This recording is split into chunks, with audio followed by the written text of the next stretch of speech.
Bismillahirrahmanirrahim. Alhamdulillahirabbil alamin. Wa sallallahu wasallam ala sayyidina Muhammad wa ala alihi wa sahbihi ajma'in. Subhanaka la ilma lana illa ma 'allamtana innaka antal alimul hakim. Wa la hawla wa la quwwata illa billahil aliyyil azim wa ba'd.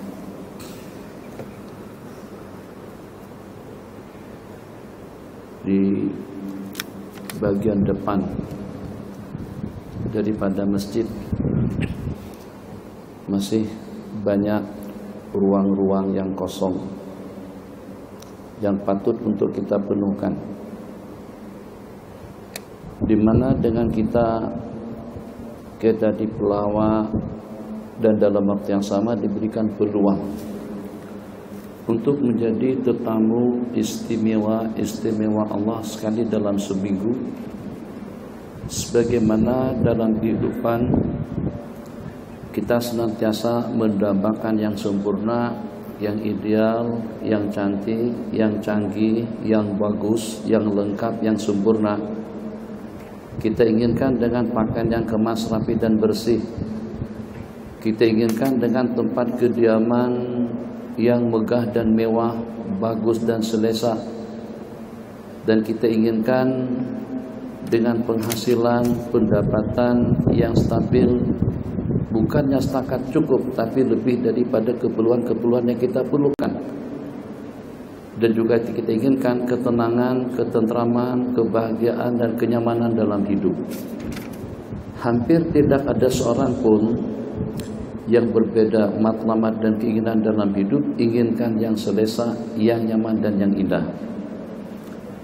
Maka dengan falsafat sembahyang Jumat, sembahyang di waktu yang kita laksanakan secara berjamaah, cobalah juga dengan kita menggunakan falsafat yang sama dan juga dengan argumentasi yang sama, atau juga dengan panduan ucapan yang sama, pemikiran yang sama, agar bagaimana kita juga mendapatkan yang ideal, yang sempurna, yang lengkap, yang canggih dan yang berbobot dalam ibadah amal ubudiyah yang kita laksanakan. Jadi dengan anugerah yang Allah berikan kepada kita, satu persatu daripada atas sampai ke bawah memang mampu untuk memperlihatkan yang terbaik.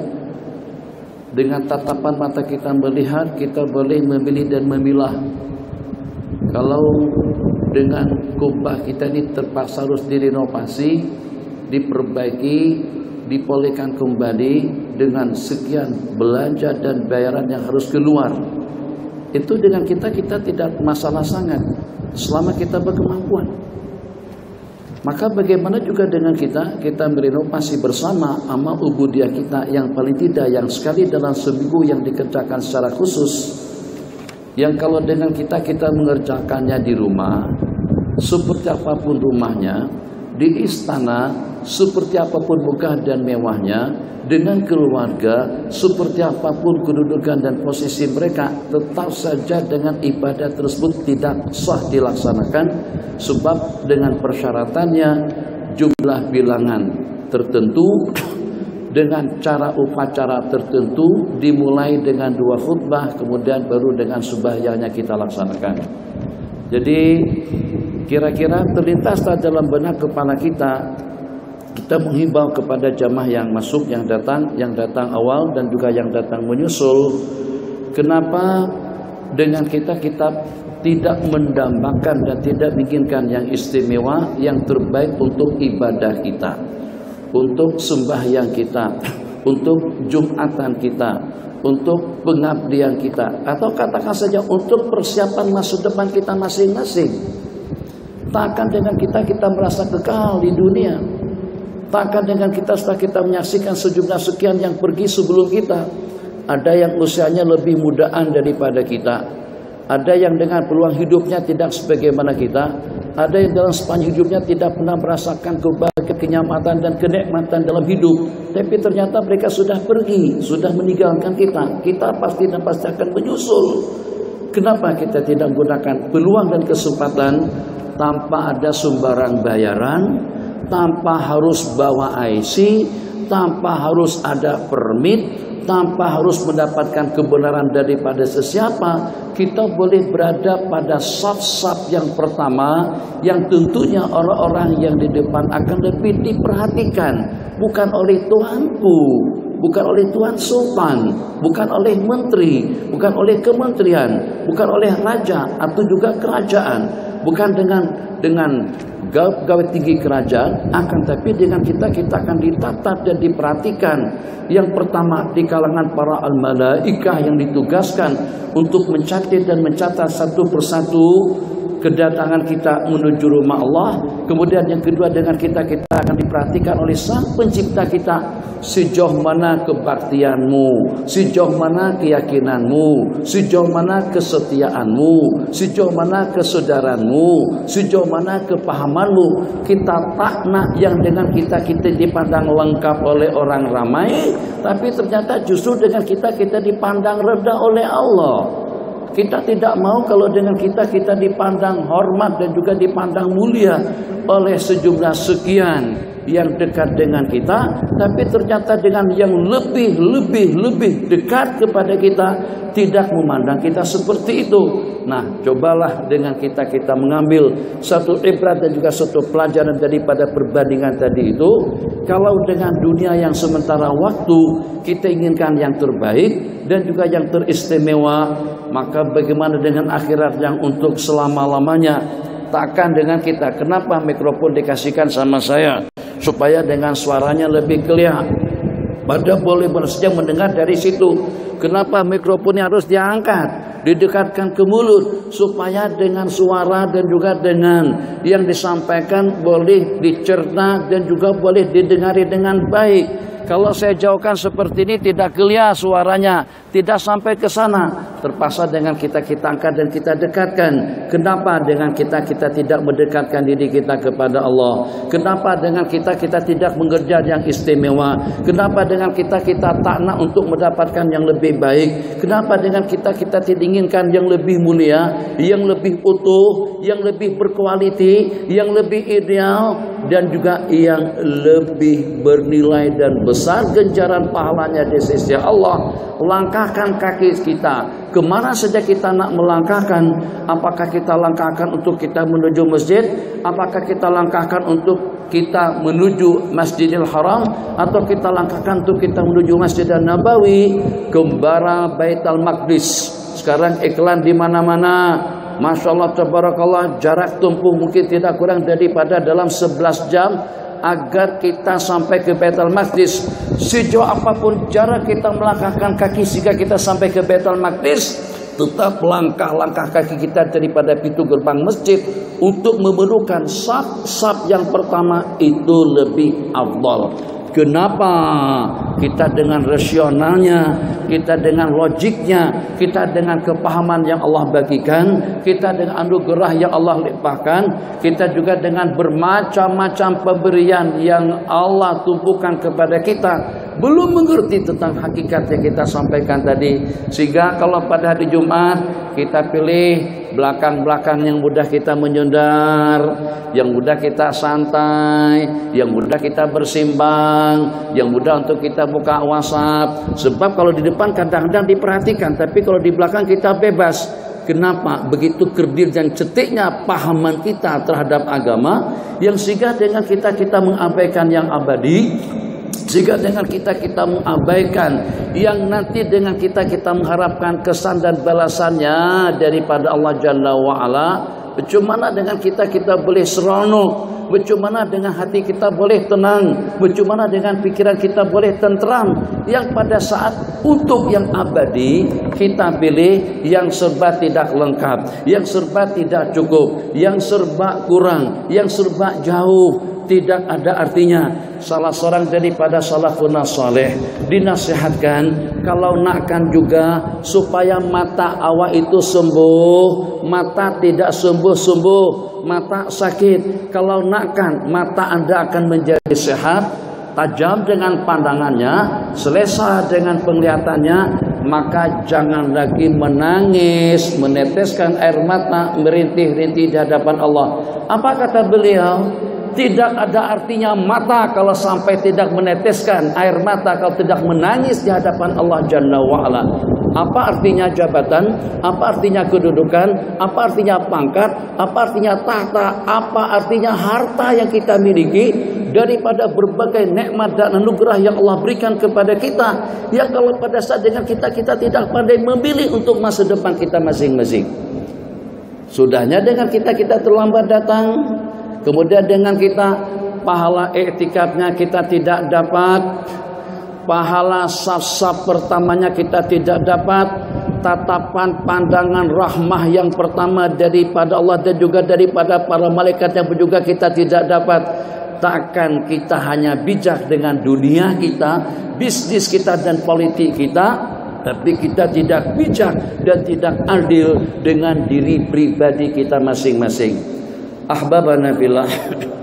Masya Allah tabarakallah, kita yang namanya manusia, kita adalah merupakan salah satu daripada sekian juta makhluk ciptaan Allah Jalla wa'ala.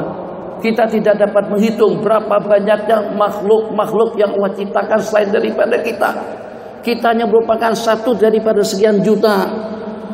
Sejumlah berapa yang Allah ciptakan untuk makanannya atau untuk makanan, sejumlah berapa yang Allah ciptakan untuk minuman, sejumlah berapa yang Allah ciptakan untuk kendaraan, untuk peralatan-peralatan komunikasi, untuk transportasi, untuk politiknya, untuk makanan dan minumannya, untuk solekan dandanannya, untuk perhiasan dan hiburannya, itu tidak dapat dihitung. Ada berapa bahan yang kegunaannya untuk pakaian, ada juga dalam berapa untuk kendaraan, ada juga dalam berapa untuk handphone, ada juga dalam berapa untuk teknologi canggih, ada juga dalam berapa untuk pakaian, ada juga dalam berapa untuk perobatan, ada juga dalam berapa untuk keperluan-keperluan kita lainnya. Tidak terhitung. Tapi bagaimanapun, sejumlah sekian untuk pakaian, sejumlah sekian untuk makanan, sejumlah sekian untuk minuman, sejumlah sekian untuk obat-obatan, sejumlah sekian untuk kendaraan, sejumlah sekian untuk ketenangan, sejumlah sekian untuk perhiasan, yang kesemuanya itu ternyata telah dimanfaatkan dan juga telah digunakan oleh manusia. Alhamdulillah, yang berapapun banyak bilangannya tetap aku yang memanfaatkan, yang bagaimanapun keadaannya tetap aku yang menggunakan, yang seperti apapun bentuknya karena dia daripada jenis makanan tetap aku yang memakan, yang seperti apapun rupa dan coraknya daripada minuman tetap aku yang meminumnya, yang seperti apapun kecanggihannya, teknologinya, kemudahannya, keseriusannya, kenyamanannya tetap aku yang memanfaatkan. Oke, jadi kalau begitu kita sebagai manusia telah memanfaatkan dan telah menggunakan jutaan banyak makhluk ciptaan Allah Jalla wa'ala. Kembali kepada topik pertama, takkan kita tidak mampu untuk menunjukkan yang istimewa, yang terbaik dan juga yang mulia di sisi Allah Subhanahu wa taala, setelah dengan kehidupan kita itu tertunjang daripada berbagai nikmat, tertunjang dengan berbagai anugerah Allah Jalla wa'ala yang tidak pernah Allah anugerahkan kepada makhluk-makhluk Allah lainnya. Hanya satu saja yang diharapkan, hanya satu saja yang diinginkan, tidak lebih daripada satu saja permintaan Allah kepada kita. Berapa jumlah bilangan nikmat yang aku bagikan, Anda tidak akan mampu untuk menghitung. Berapa dengan rinciannya, pakaiannya, makanannya, minumannya, kendaraannya, tempat tinggalnya, ketenangan dan kebeningannya, supaya lebih nyaman pada waktu kita berehat, supaya lebih nyaman di waktu kita duduk, supaya lebih santai di waktu kita santai, supaya lebih selesa di waktu kita menikmatinya. Itu tak kisah. Aku tidak meminta kepada kalian agar kalian menyukat, menghitung, menyenaraikan satu persatu nikmat-nikmat yang aku bagikan kepada kalian, sebab kalian tidak akan mampu untuk menghitungnya. Wa in ta'uddu ni'matallahi lan tuhsuha. Kalau saya dengan kalian ingin menghitung nikmat anugerah Allah, kamu tidak akan mampu untuk menyukat, menghitung dan menyenaraikannya. Allah tidak menuntut, tidak menjibkan kepada kita untuk kita menghitungnya. Manfaatkan saja dari masa ke semasa, daripada waktu kepada waktu, daripada kemampuan kepada kemampuan, daripada leluasa kepada leluasa. Akan semakin hebat, akan semakin kuat, akan semakin canggih, akan semakin modern, akan semakin indah, akan semakin bagus, akan semakin mewah. Tak penting kalian tahu kira-kira kejutan-kejutan yang selanjutnya daripada Allah. Tidak penting kalian tahu pemberian-pemberian yang akan diberikan kepada manusia modern di zaman modern dan juga di zaman-zaman yang akan datang. Kita tidak mampu menghayalkan kira-kira kecanggihan yang seperti apa lagi, kemudahan yang seperti apa lagi, kenyamanan yang seperti apa lagi, kecepatan yang seperti apa lagi pada 3, 40, 5, 60, 100, 2, 3, 400 tahun ke depan. Tak kisah kalau kita tidak dapat menghayalkannya, tidak penting kalau kita tidak dapat menyukat dan menghitungnya. Yang penting, aku hanya satu permintaan saja. Kau kalau ada penemuan-penemuan baru dengan resipi makanan, asalkan halal, makan saja. Daripada jenis pakaian, asalkan boleh, pakai saja. Dengan bentuk-bentuk rekayasa bentuk bangunan, apartemen, hotel, tempati, dan kalau boleh kembangkan saja. Begitu juga dengan teknologinya yang seperti apa canggihnya. Kalian tidak perlu berpikir agar bagaimana kita dapat mengamat dan juga dapat menghitung. Yang penting jangan sampai Anda lupakan satu daripada permintaan Allah.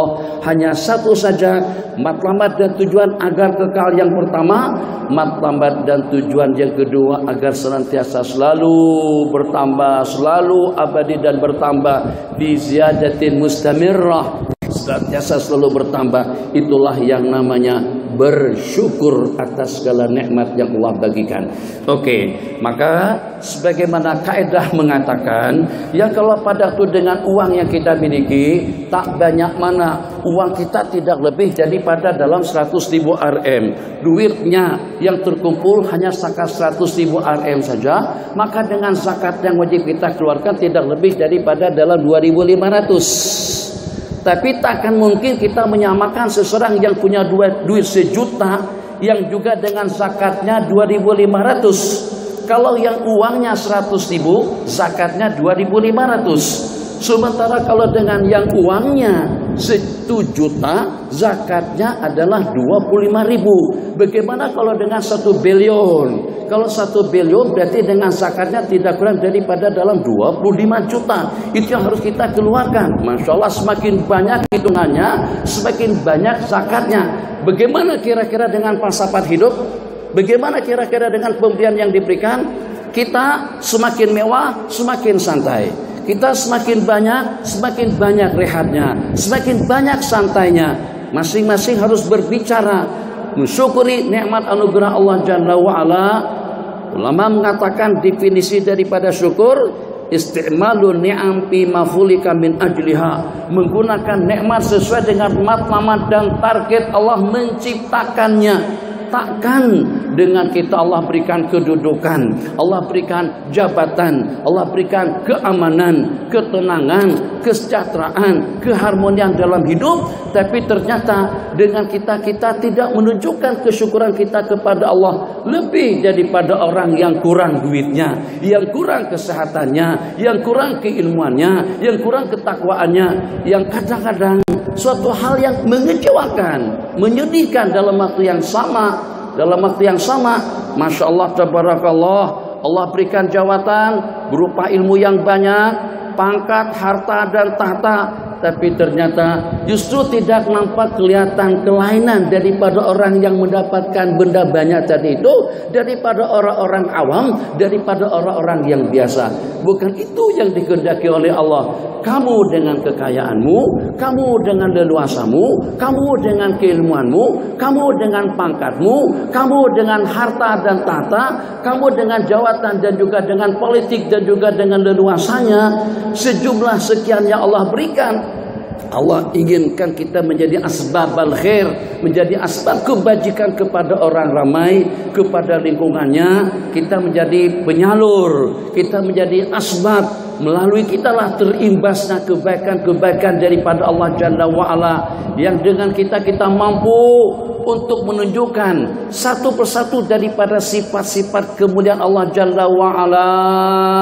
Alhamdulillah, kita dapat menunjukkan kepada orang ramai sifat rahmah dengan kasih sayangnya, sifat kesian dengan membantu dan menolongnya, sifat dermawan dan pemurah dengan sifat Allah Al-Ghaniyyu, Al-Mughniyu, Al-Jawwadu. Di antara daripada sifat Allah Maha Kaya dan Maha Mengayakan, Maha Pemurah, Karim, Jawad. Tunjukkan sebab dengan kita mendapatkan fasilitas yang lebih. Tunjukkan sebab dengan kita mendapatkan nikmat yang lebih. Wal iyadu billah, yang kalau pada saat dengan kita mendapatkan yang banyak daripada Allah, justru dengan kita menguburkan, memadamkan, memperisai, menghalang orang ramai melihat kebaikan anugerah daripada Allah. Kenapa kita tidak menjadi asbab?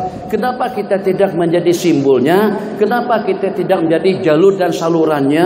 Masya Allah, tabarakallah. Imbasan selalunya kalau pada saat dengan elektrik ataupun juga dengan rumah, pada waktu dengan rumah kita dengan karan elektriknya kuat, tinggi, tentu dengan cahaya pantulannya pun juga akan menjadi terang benderang.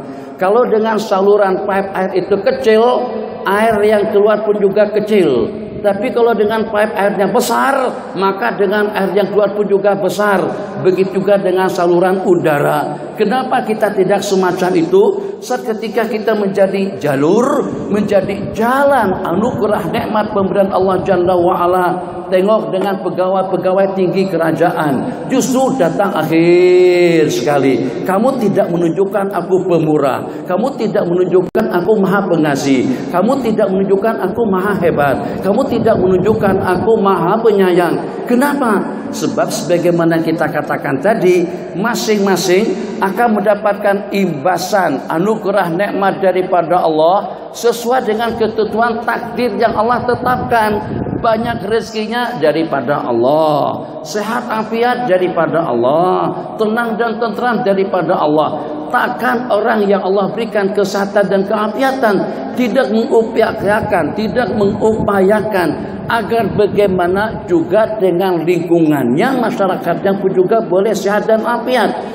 Tidak tepat dan tidak bijak yang kalau pada waktu dengan Allah berikan segala-galanya kepada kita, seumpama dengan duit yang banyak, tapi justru keluarga kita tidak sejahtera.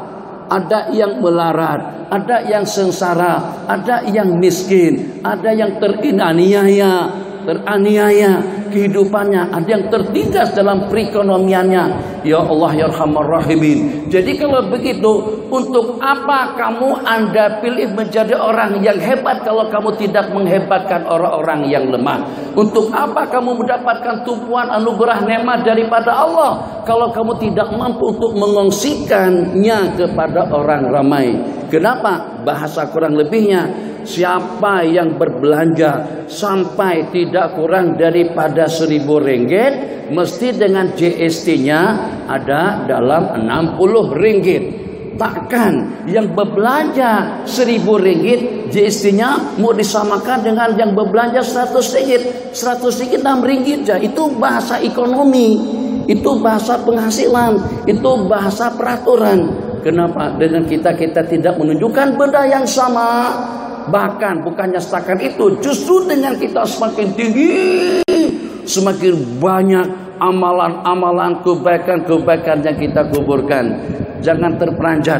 Mungkin seumpama seorang alim, dengan seumpama seorang khatib, dengan seumpama seorang imam, dengan seumpama seorang kiai, dengan seumpama seorang guru, kita tentu yang kalau dengan kita tidak menuntut kebijakannya, keadilannya, kesaudaranya, dan juga kewaspadaannya dalam waktu yang sama. Yang pada waktu kamu menjadi seorang kiai, kamu lebih dituntut berbanding dengan orang ramai untuk kembali menghidupkan amalan-amalan yang orang tidak tahu, untuk menunjukkan ketakwaanmu, kesetiaanmu kepada Sang Pencipta Jalla wa'ala, sebab karena kamu mendapatkan yang lebih daripada Allah Subhanahu wa ta'ala.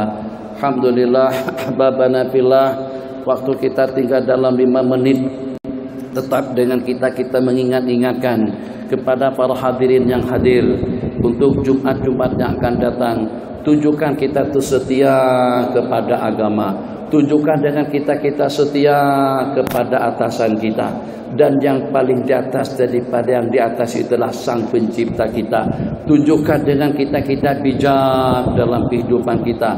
Tunjukkan juga dengan kita orang yang memikirkan sebagaimana kita memikirkan dunia kita, juga kita pikirkan akhirat kita. Bahkan lebih patut akhirat kita pikirkan dengan mengkondisikan, dengan memperalat dunia untuk kepentingan hidup yang abadi selama-lamanya nanti di sisi Allah Jalla wa'ala. Maka kepada para hadirin yang hadir pada sidang Jumat hari ini yang hanya sekali dalam seminggu, minggu-minggu ke depan, datanglah awal sedikit dan hendaklah matlamat yang pertama setelah kita masuk ke masjid, agar bagaimana aku dilihat oleh Allah lebih sopan, lebih tertib, lebih ideal, lebih hasyah, lebih inkisar, lebih tadallul, agar bagaimana dengan Allah tengok kita dengan sejumlah kelebihan-kelebihan yang kita miliki, memang betul-betul kita mampu untuk dijadikan sebagai satu kebanggaan, sebagai salah satu daripada insan-insan yang dibangga-banggakan Allah kepada para malaikatnya.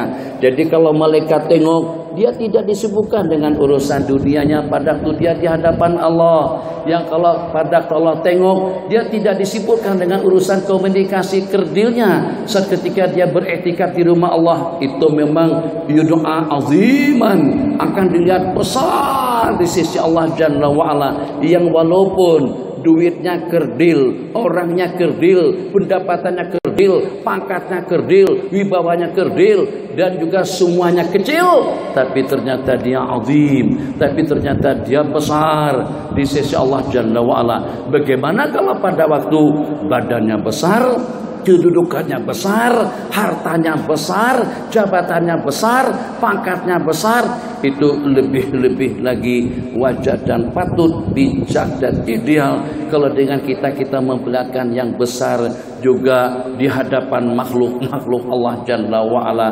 Saya akhiri, jangan sampai mempermalukan Allah di depan segenap makhluk yang Allah ciptakan. Jangan sampai mempermalukan Sang Pencipta di hadapan makhluk-makhluk kerdil yang Allah ciptakan. Sebab kamu adalah merupakan makhluk ciptaanku yang teristimewa, yang aku peruntukkan Anda dengan berbagai nikmat dan juga dengan berbagai pemberian. Bahkan segala-galanya yang di langit, yang di bumi, yang berada di bawah kolong langit, yang berada di atas permukaan bumi, yang berada di dalam dasar laut, yang berada di dunia, semuanya aku ciptakan untuk manusia. Maka janganlah sekali-kali dengan Anda menunjukkan yang negatif, menunjukkan yang janggal, malasnya, kedekutnya, atau juga dengan keangkuhannya, keegoannya. Makhluk-makhluk Allah selain daripada manusia itu sudah kerdil. Jangan sampai kita sombong di hadapan mereka, jangan sampai kita angkuh di hadapan mereka. Mereka hanya setakat menunggu peluang dan waktu yang pada suatu ketika nanti akan menjadi saksi dan akan bersaksi atas segala tingkah laku, perangai dan perbuatan kita. Ada wabillahi taufik. Yang masih di belakang, penuhkan saf-saf di depan supaya kita juga dikedepankan oleh Allah, ditatap dan dipandang mulia oleh Allah, di samping dengan kemuliaan-kemuliaan yang sudah kita miliki, di samping dengan kelebihan-kelebihan yang kita dapatkan. Waspada agar jangan sampai kita dikebelakangkan oleh Allah Jalla wa'ala, karena senantiasa kita memilih tempat-tempat yang di belakang. Wal'iyadzubillah. Rabbana anfa'na bima 'allamtana wa 'allimna ma yanfa'una ilma wa zidna ilma. Wa sallallahu ala sayyidina Muhammad wa ala alihi wa sahbihi ajma'in. Amin. Walhamdulillahi rabbil alamin.